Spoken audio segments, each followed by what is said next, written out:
J'ai déjà de vous dire que chaque semaine, le jeudi exactement, passait un avion postal. Je ne sais pas si cet avion était pour les Anglais, pour les Allemands ou pour les Français ou les résistants. Toujours est-il que vers 4 heures du matin, cet avion passait régulièrement. Or, cette nuit-là, je me suis réveillée en sursaut, entendant un bruit plus fort que l'avion postal. Je réveille mon mari, je dis écoute. Lui il dit non, c'est l'avion postal, ne t'inquiète pas. Et là, je l'ai secoué, je lui ai dit c'est vraiment plus fort que l'avion postal, réveille-toi, il y a plusieurs avions, j'ai peur. Et à ce moment-là, les bombes ont commencé à tomber. Nous n'avons fait qu'un bond hors du lit pour sauter dans un vêtement quelconque, une robe de chambre, des chaussons, même, je ne sais même pas si nous étions chaussés, pour nous mettre à l'abri dans l'atelier, la tête sous l'établi. Alors là, nous avons vu la maison s'écrouler sous nos yeux, c'était abominable. C'était abominable, ce bruit d'avion, et puis tout tombait, tout d'un coup une odeur de Ricard, c'est dit ça y est, c'est le placard au jambon qui est effondré. J'ai dit c'était affreux, ça a duré combien, je me souviens plus exactement, 45 minutes je crois, quelque chose comme ça. Et puis ça a fini par cesser.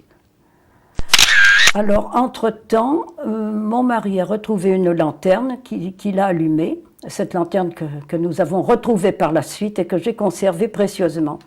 Et notre chien Poum sur les talons, nous avons exploré notre voisinage. Le pasteur Besançon nous a dit « Eh les Barras, êtes-vous vivants ?» Il nous a crié « Oui, bien sûr. Blessés? Non, pas blessés. Vous non plus. » Bon.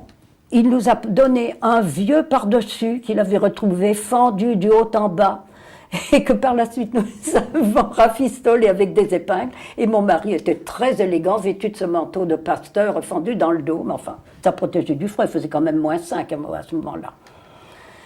Et puis nous avons continué à prospecter dans la rue pour retrouver des blessés.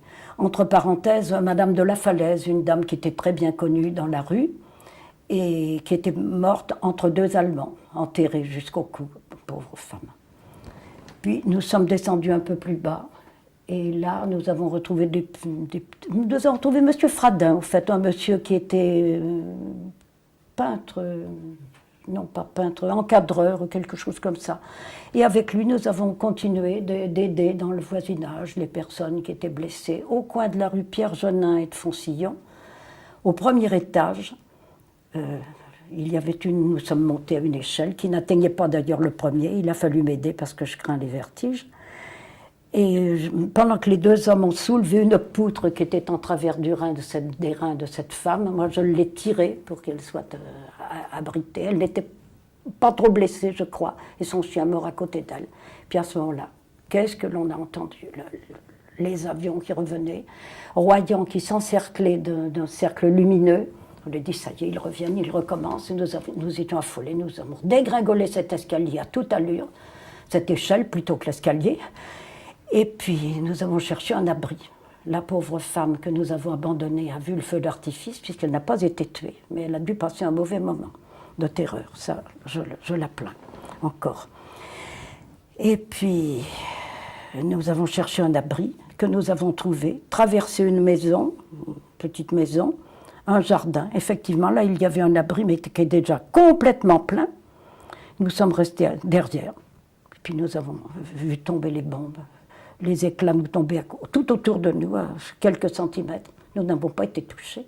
Une égratignure au genou pour nous 2, c'est tout. Nous sommes sortis là, complètement. Sans rien. La mort n'était pas pour nous.